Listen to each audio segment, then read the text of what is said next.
चल इधर ला। काफी वजन बढ़ गया इसका, तो जल्दी से ये सारा कुछ साइड पे कर दे। हाँ भाई मछली वाले, मछली हैगी। अरे साहब जी, क्या किस्मत पाई है आपने। अभी अभी लड़का दरिया से ताजा 10 किलो का दाना पकड़ के आया है, सिंघारा मछली। अच्छा बस इतनी भी तारीफ ना कर, बता क्या रेट लगाएगा। इलामा साहब, ये जो बड़ा दाना है ना 1800 रुपए किलो मिलेगा। मक्खन है मक्खन। इतनी महंगी? और मैं बता रहा हूँ, ये रोज रोज शिकार नहीं लगता। किस्मत वाले हो, आज आपके नसीब में है ये। वो बना दे बड़ा दाना। ये हुई ना बात इलामा साहब, मैं कहता हूँ मजा आएगा इसे खा के। पहले इसका वजन तो करवा दे।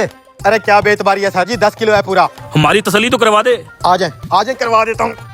ये 5 किलो, ये 3 किलो और ये हो गया 10 किलो। देख लें इलामा साहब, 10 किलो से भी थोड़ा सा ऊपर है। ठीक है। उस्ताद, पेट चेक करते वक्त ध्यान करना, पानी तो निकलेगा। इसका पहले पेट चेक कर लेते हैं।